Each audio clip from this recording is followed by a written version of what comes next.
Emotional, she took him into the fellowship hall for a cup of Kool-Aid and wrote her telephone number down on a paper napkin before he even asked for it. "He's just my type," she said to her mother, Netta, later. "Ha," Netta said. Netta thought he looked nervous. But Cheryl liked that about him, because everybody else she knew was exactly like their parents were, exactly like everyone else. David was older, a college graduate. Cheryl, who had finished high school 2 years before, was working then at Fabric World. She thought David was like a young man in a book or a movie. Whatever he said seemed important, as if it had been written down, and he was reading it aloud. Later, when she got to know him, she'd go to the room that he rented over Mrs. Bailey's garage and lie with him on the mattress on the floor where he slept, the mattress pulled over to the window where you could look right out on Thompson's Esso and the back road and the river winding by, and sometimes afterward she'd open her eyes to find him looking out this window over the river, and she couldn't tell what he was thinking. She never knew what he thought. Then Cheryl found this romantic. But probably she should have gotten herself a big old man who could stand up to things, not that she didn't have offers. Look at Jerry Jarvis, who had always loved her, or Kenny Perdue, who she was dating at the time. When she told Kenny she didn't want to go out with him anymore because she was in love with David Stone from Baltimore, Maryland, Kenny went out and cried and rolled in the snow. That's what his mother told Netta on the telephone. She said Kenny rolled in the snow. But David Stone had a kind of reserve about him, a sort of hollow in him, which just drove Cheryl wild. It was like she was always trying to make up to him for something, to make something be okay or go away, but she never knew what it was. David came from a small, quiet family. One sister and a shy, divorced mother with her hair in a little gray bun on the top of her head, and a father who was not mentioned. At the time she met David, Cheryl didn't know anybody who was divorced.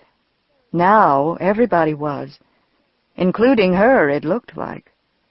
With David leaving forever, Cheryl would be divorced too. Should she put up her hair in a bun? Cheryl would be a divorcee. Like her sister, Lisa. Like her best friend, Marie. Like everyone on television. This seemed totally crazy, with all the towels she held in her arms, with how fresh and sweet they smelled, with the bedrooms upstairs behind her so full of all the children, of their shared life. Now Netta would say, "I told you so." She'd swear up and down that she wasn't a bit surprised. And even Cheryl knew, had known when she married him, that David wasn't exactly a family man. She'd had 4 children knowing it, thinking that he would change because she loved him. And love conquers all. You can't decide who you're going to love. And even though David didn't really believe in God and made fun of their cousin Purcell, an evangelist, and taught at the community college all these years instead of getting a real job, and refused to help Lewis make a car out of wood, that time for the Pinewood Derby and Cub Scouts. Even so, there were other things, good things, as well. He liked to cook. He read books to her out loud. He'd been the one who got up with the babies in the night. It was weird to find these traits in a man, although they were more common now since women's lib than they had been when David and Cheryl got married, all those years ago. Cheryl looked down the stairs at David, memorizing him. "Please, don't blame yourself," he said formally. "I feel terrible about doing this." "Oh, that's okay," Cheryl said without thinking, because she had gone for so long pleasing men. David started to say something else and didn't. He turned sharp on his heel like a soldier and plunged out into the shiny day, right through Louis and his friends playing catch in the yard, and got in the Toyota and drove away. Cheryl stood in the doorway and watched him go, and couldn't imagine a different life. She wondered if David would wear the hat. Netta did not say, "I told you so." Instead, she cried and cried, sitting in her pink robe on the sofa in the TV room surrounded by blue clouds of tarleton smoke. You would have thought that David Stone had left her instead of her daughter Cheryl. But Netta, now 62, had always been a dramatic woman. When her own husband, Cheryl's father, Bill, died suddenly of a heart attack at 49, Netta had almost died too. She referred to that time now as when Bill was tragically taken from us. But the truth was, it was tragic. Cheryl's father had been a kindly, jovial man, a hard worker. Not like David Stone, who was, as Cheryl's friend Marie put it, an enigma. Marie came over a lot after David left, to help Cheryl cope. Marie was divorced, too. She went to group therapy. "He was just an enigma," she said. That seemed to settle it as far as Marie was concerned, only of course it didn't. For one thing, although David had left forever, he didn't go very far. Just about 4 miles, out the Greensboro Highway, where he rented an apartment in the Swiss Chalet Apartments, which looked like a row of gingerbread houses. At first, the kids liked going over there, especially because of the pool.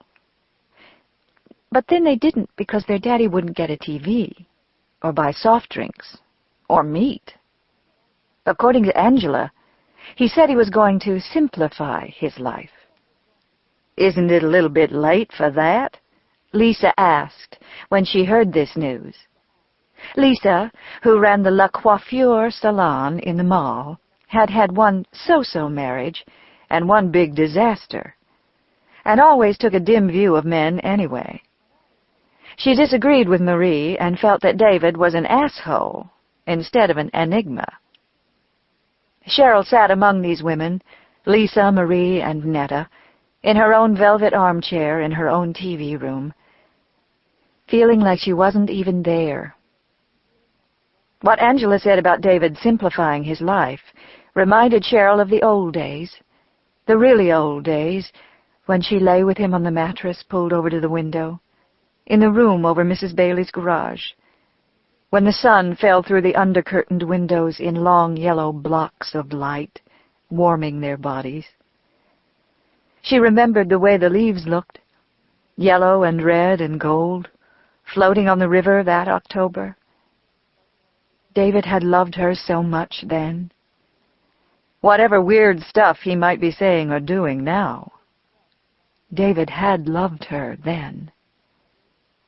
"Good riddance, I say," said Netta, lighting up. David had made no bones about how much he hated cigarettes. If they hadn't been living in Netta's own house, he'd have made her go out in the yard to smoke. "It might just be the male menopause," Marie offered. Marie was thin and pretty, with long pale legs and a brand-new perm, which Lisa had just given her.